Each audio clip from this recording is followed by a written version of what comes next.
The crime must be that someone is trapped. It wasn't a panic scream at first.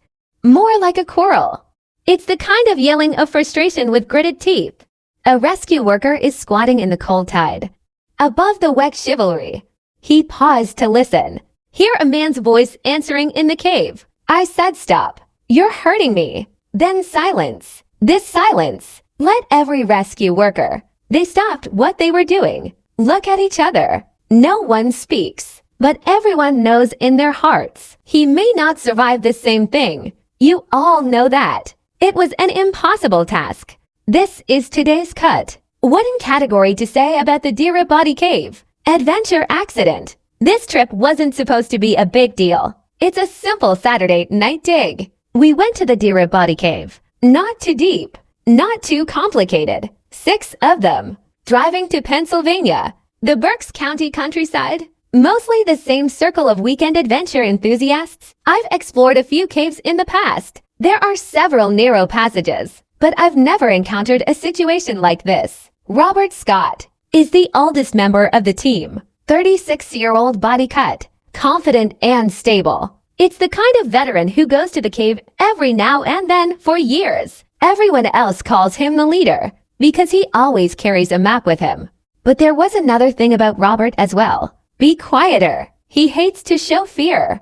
If you are stuck in rogue, he starts with a joke, then pull you out. If someone starts to panic in the narrow passage, he will tell you to take a deep breath. Sticking to the style of the past is tough, but a little loving, as if reminding himself. They were freezing late. After sunset, the temperature outside has dropped to around 4 degrees Celsius. Someone, probably Pete, joked that it was so cold. Gotta freeze quickly, otherwise it will freeze. Robert just smiled. Once you enter the hole, you will not be afraid of the cold. The temperature in the cave has indeed stabilized, cool and humid. Delibubas Cave. It's not a developed tourist cave. It's an untouched, natural cave. Most areas are unmapped. There's no lighting, no railings, only darkness and rocks. They tread carefully. Almost all of them have cell phones. Crawling rogue.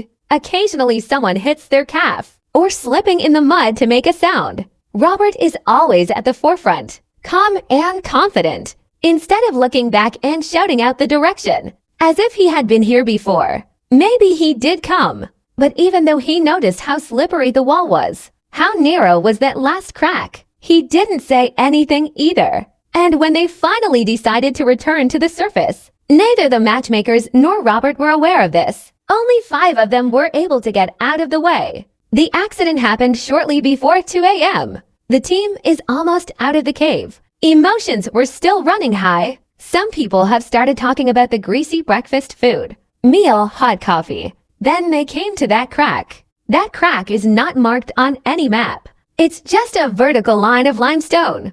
The crack is in the floor of a narrow cave market. It's about 24 meters long. Most places are no more than 30 centimeters wide. It's not a tunnel you can walk into. It's a slit that you have to exhale and squeeze your abdomen in. Robert offered to lift it. He sat down and put his legs in, then slowly slide down sideways. The walls are covered with mud and water vapor. Even with the helmet light on, can't see much. Just in the dark. Pale stones and bottomless vertical fissures. Others stand a few feet away, waiting outside to take turns. Just got down halfway through the crack. The rock wall suddenly narrowed to a width of about 18 to 20 centimeters. Too narrow to turn around. I can't lift my arm. Robert tried to adjust his posture. That was the moment. It happened. His left hand slipped. Maybe the mud is too slippery. Maybe it's re-added. His body suddenly fell a few centimeters. Then the whole thing gets stuck in the narrowest part of the crack. No screaming. There was no warning. Only one question. Like a wet spine of something, his chest is stuck in the tightest place. At first, nobody realized what was going on. Hey Robert, are you okay?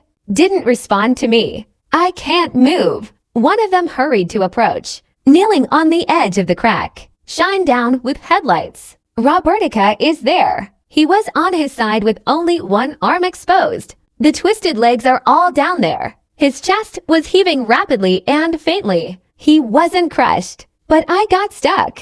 They tried to pull, reach out to help, shouting instructions, but it didn't work. His position is too deep. No one else can climb in to help. He is too narrow to pull him up directly. The fractured rock walls are smooth and round, covered in mud. Powerless. He can't borrow. There was no room for deep breaths. Then his voice started to change tone. Calmness is gone, and in its place were whispered gunnins. Then curse. He said he couldn't feel his left arm, and then the right arm. He said his legs were starting to go numb. I'm going to die down here. He said that once. His voice was so low that he didn't quite believe it. That was the moment. Everything has changed. Because from that moment on, the question is no longer how to get him out. It's how long he can hold on. At 9:30 in the morning, others have realized that there is nothing they can do. They have been trying for almost 8 hours. Lubricate with rope, or push-pull even with flat straps and climbing slings. Made a simple fishing tackle. But Robert got deeper and deeper, stuck in the narrowest part of the crack. And it gets worse. Not only was he trapped, it was completely stuck, and his mental breakdown began. At first, he was calm. Will follow instructions. Even feeble jokes. Said how embarrassed he was after he came out. But as time goes by, his emotions began to spiral out of control. He started getting angry at people, accused them of pulling too hard. Don't care if he lives or dies. He said they were going to abandon him. If you don't stop now, he's going to sue them. When the rescue team arrives, he's already struggling. As soon as they try to pull him up, he fiercely resisted. This makes everything harder. First to arrive. It's for volunteer teams from the local fire department. They've never seen anything like this before. One of them said this later. The problem is not depth or distance. It's him. He won't let us help him. Come Sunday at 4 p.m. The National Cave Rescue Committee has arrived. 14 from the Ruffian Castle. Professional rescue personnel flown in. Well equipped. They brought professional equipment. High-strength rope starting system. Inflatable airbag. Medical monitoring equipment and heating stickers. A rescue worker installs a device. Blow warm air directly into Luo. Bird's sleeves and storehouse. They fed him through a tube. Coffee with broth. There was even a hot dog once. Some even joked that, when he comes out, save him a donut. But then it stopped. Robert began to have an emotional breakdown. His clear, angry voice became muffled. Chaotic paranoia. He started screaming at the healthcare workers, then cry. Finally whispered, he doesn't feel anything anymore. They put a prison on his chest. It tracks vital signs. At first, everything was okay, but then there were fluctuations. His heart rate will suddenly spike and then drop rapidly. Breathing becomes shallow and rapid. They still think they have time. A rescue worker requested a sedative for him. Calm him down so he can be rescued. But the doctor refused, said the risk was too high. Not being sure won't make it worse. So they kept trying. Careful and gentle operation. They smeared him with lubricant. Lay plastic sheets over the cracked walls. Inflate the airbag under him. Trying to lift it up little by little. But every time it makes a little progress, he would panic and struggle violently. They created the ultimate telephone system. Connect to the ground from the inside of the cave. Try contacting a cave medicine expert in California, hoping to topple the local doctor over the town. Denial of static agent. It didn't work. It has been 24 hours. Robert is still alive, still stuck in that limestone fissure, still crouched sideways in the dark, yelling at those who tried to save him. And that's exactly what no one dares to say. Maybe it was himself who was standing in the way of his rescue. Monday morning 7:02. Robert stopped shouting. A rescue worker is crouching above the crack. Changes noticed while adjusting the pulley ropes. No action. No complaints. Only breathing is fast and weak. Intermittent. And then the breathing stops. In that narrow crack. One posted on Robert. Small sensors in the chest send out flat signals. His heart stopped beating. They tried to defeat him. Inject heated intravenous ejaculation. But to do CPR in that confined space. Almost impossible. They still tried. It didn't work. The controversy over sedatives is no longer relevant. they start moving to the next level. This is no longer a rescue.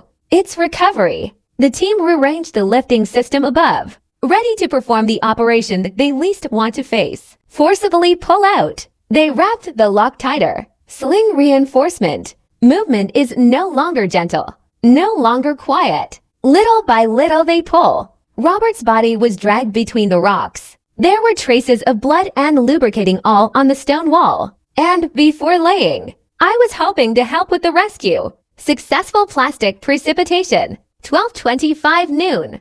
They finally got him. He was promptly pronounced dead. The presenter came to the conclusion that congestive heart failure, a cardiac arrest triggered by irreversible shock due to 29 hours of continuous physical stress, cold and chest pressure set off. That crack didn't crush him, didn't let him bleed. Not even a single bone was broken, but he's compressing his lungs, closed his mind, finally made his heart stop beating.